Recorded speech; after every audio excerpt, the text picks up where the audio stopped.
कमलनाथ की ही बात कर लूं, सिख दंगे को लेकर आपने देखा कि किस तरह के भ्रष्टनाथ उनको बताया गया, किस तरह से उनके ऊपर आरोप मतलब कहा ही गया, किस तरह से उनको खींचा जाता था, ना कि वो बल्कि बुलंदशहर वाले वो गैंगस्टर भी। आप एक एक कर जब इनको शामिल करवाते हैं तो वो चाल चरित्र चेहरे वाला दबाव क्या खत्म हो गया है? नहीं, बिल्कुल आप सही कह रही हैं। देखिए, मैं शुरू से एक बात को हमेशा कहता रहा कि राजनीति में नैतिकता की बात जो कर रहा है उसको उल्टा समझिए। जब अमित शाह ने पिछले 2019 के चुनाव के समय एक बात उनसे पूछी गई थी कि आप जो कैंडिडेट चुनते हैं उसकी क्वालिटी क्राइटेरिया क्या होता है, उन्होंने कहा था विनेबिलिटी, किसी भी कीमत पर जीत।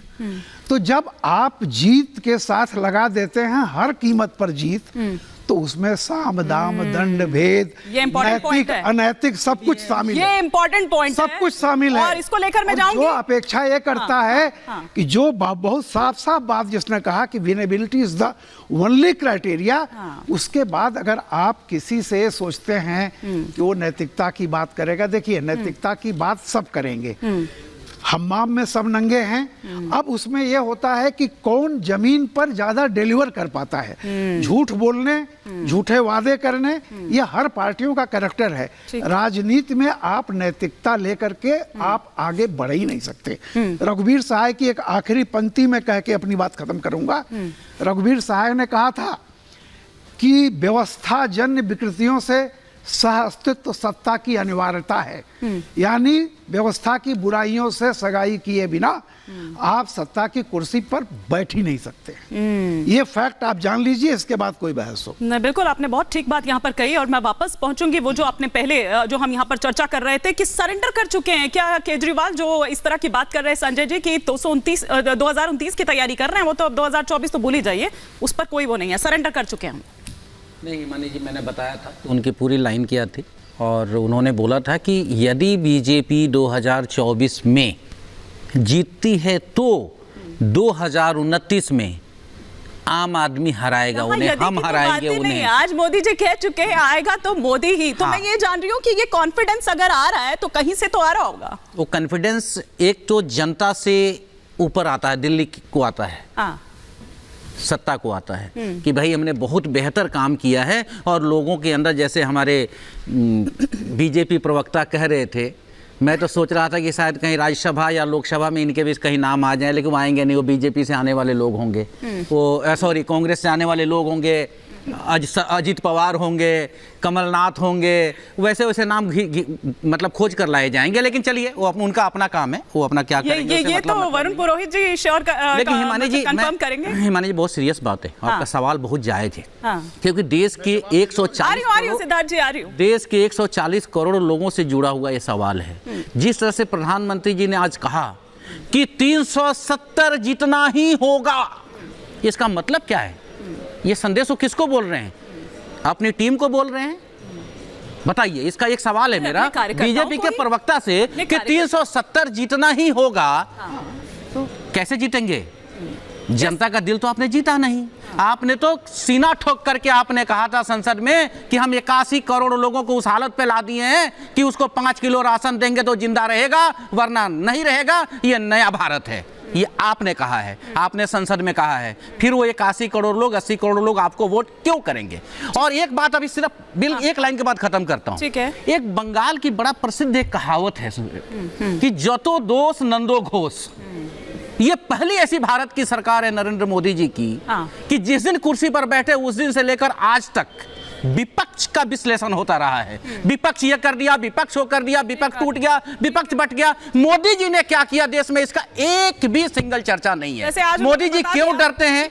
मोदी जी के प्रवक्ता क्यों डरते हैं? मोदी जी के लोग सवाल बिल्कुल वैलिड है, मुझे नहीं पता है। आपका सवाल बिल्कुल वैलिड है और इसे लेकर मैं सिद्धार्थ जी के पास जाती हूँ। लेकिन वैसे आज मोदी जी बता चुके हैं कि पिछले 10 साल में क्या हुआ है, बल्कि 10 साल वर्सेस 70 साल भी उन्होंने गिनवाया। 10 साल में क्या किया है और अगले 10 साल में क्या करेंगे ये भी बताया है। लेकिन सिद्धार्थ जी, जो बातें यहाँ पर संजय जी ने कही है उसकी एक तो यहाँ पर बात बता दीजिए, और साथ ही साथ वो चाल चरित्र और चेहरे वाला दबाव क्या अब आप फील नहीं करते हैं? ये साम दाम दंड भेद, जिस तरह से अभी रामकृपाल जी यहाँ पर कह रहे थे, बस वो 370 वो 400 पार, क्या वही एक टारगेट है और इसीलिए कुछ दिखाई नहीं दे रहा है? और मैं आ रही हूँ प्रेम जी। देखिए हिमानी जी, सबसे पहले तो वरुण जी जो कुछ बात कह रहे थे उनकी बात का जवाब देना भी बहुत ज़रूरी है। उन्होंने कहा इंडी और भिंडी, पता नहीं वो कैसा तुलना कर रहे थे अपने गठबंधन का, पर मैं बता देता हूं कि भिंडी तो आपकी बन चुकी है और आप तो वो वाली भिंडी थे जो पेस्टिसाइड से उगे हैं, जिसका सीजन आ ही नहीं पा रहा। इसलिए उस भिंडी की अपनी चिंता करिए थोड़ी, तब जाकर के आपके इंडी का उनकी भिंडियां आपने खरीद ली, उनकी भिंडी बिक गई, उनकी भिंडी आपने खरीद ली, उनकी भिंडियां तो आपने खरीद ली ना। यही तो, तभी तो मैंने कहा कि ये साम दाम दंड भेद कोई नहीं खरीदता। हाँ, ये हिमानी जी वो वाली भिंडी है जिसको रेडी पे देख करके भी कोई नहीं खरीदता। ये 2 रुपए किलो में भी रात को जब बिकती है तो भी कोई कह देता है कि ये नहीं चाहिए। पर चलिए छोड़िए, मैं उस पर बात नहीं करता। हाँ। मैं बात करता हूं 370 पे प्रश्न पूछ रहे थे। उन्होंने कहा कि 370 मोदी जी ने कहा है तो कैसे आएगा। 370 आएगा जनता के प्रेम से, 370 आ रहा है हमारे 10 साल के काम से, 370 आ रहा है जो मूलभूत परिवर्तन हमारे देश में हो पाया है उसके कारण से। आज जो चारों ओर सड़कें बन पा रही है, लार्जेस्ट मोबाइल का मैन्युफैक्चरर हम बन पाए हैं, जितनी प्रगति भारत ने देख पाई है उसके कारण 370 आ रहा है। और इसीलिए कार्यकर्ता होने के नाते भाजपा के एक कार्यकर्ता को कॉन्फिडेंस है कि जब जनता के बीच में हम नरेंद्र मोदी जी का प्रणाम लेकर के जाएंगे तो देश की जनता 370 का आशीर्वाद हमको देगी। ये तो मिनिमम है, आगे का आप गिन लीजिए। मोदी जी के नाम अभी पर आप लड़ेंगे मजाक या बनाना श्री चाह राम के रहे नाम पर हैं। लड़ेंगे, 80 ये करोड़ बता लोगों को दीजिए। भोजन दिया, 80 करोड़ लोगों को सिद्धार्थ भाई, भोजन आप देकर मोदी जी का के नाम लेकर जाएंगे। मैं फिर से आग्रह करता हूं, मैंने पहले भी करा। सिद्धार्थ भाई, आप मोदी जी का नाम लेकर जाएंगे, श्री राम को लेकर जाएंगे, बताइए। उनका प्रणाम लेकर के जा रहे हैं। दोनों में से किसका नाम लेकर जाएंगे जनता में? मैं चैलेंज करता हूं मोदी जी के नाम। ठीक है, ठीक है। एक बार जरा प्रेम जी का भी एक रिएक्शन ले लूं। प्रेम जी का भी एक रिएक्शन ले लूं। प्रेम जी, 370 की बात जो, इसी के सहारे हैं आप। ठीक है, और आपके सवाल को भी जोड़ लूंगी। आप चुनाव नहीं जीत पाएंगे और आपके नहीं लेते, ठीक है, आपके आप अजीत पवार को नहीं लेते, एक कर आते हैं, आपके लिए घोटाले बाज थे उनको आप नहीं लेते। संजय जी, प्रेम जी, क्या वाकई 370 आ रहे हैं? आज जिस तरह के हुंकार मोदी जी भरते हुए नजर आए, क्या इतनी बड़ी वेव है? और वेव किसकी है? जिस तरह से अभी यहाँ पर संजय जी कह रहे थे, मोदी जी की वेव या राम मंदिर वाली वेव में सवार होंगे? हिमानी जी, ये लोग तो 370 हटाने वाले लोग हैं, 370 क्या लाएंगे? दूसरी बात यह है कि मोदी जी कह रहे हैं कि आएगा तो मोदी ही। वो भारतीय जनता पार्टी का तो नाम ही नहीं ले रहे हैं। इसका मतलब है कि भारतीय जनता पार्टी को अपने दम पर बहुमत नहीं आ रहा है। अब ये कमलनाथ, ये नाथ, वो नाथ सबको जुटा करके बहुमत की एक आकांक्षा रखते हैं और उनको विश्वास है कि मेरे पास संसाधन है, हम तोड़ सकते हैं, जोड़ सकते हैं, इसलिए आएगा तो मोदी ही। तो आएगा तो मोदी ही का मतलब अब बदल गया है। अच्छा। तीसरी बात, हमारे श्रद्धेय रामकृपाल जी कह रहे थे साम दाम दंड भेद, ये कह रहे थे, बहुत सच्ची तस्वीर बता रहे थे।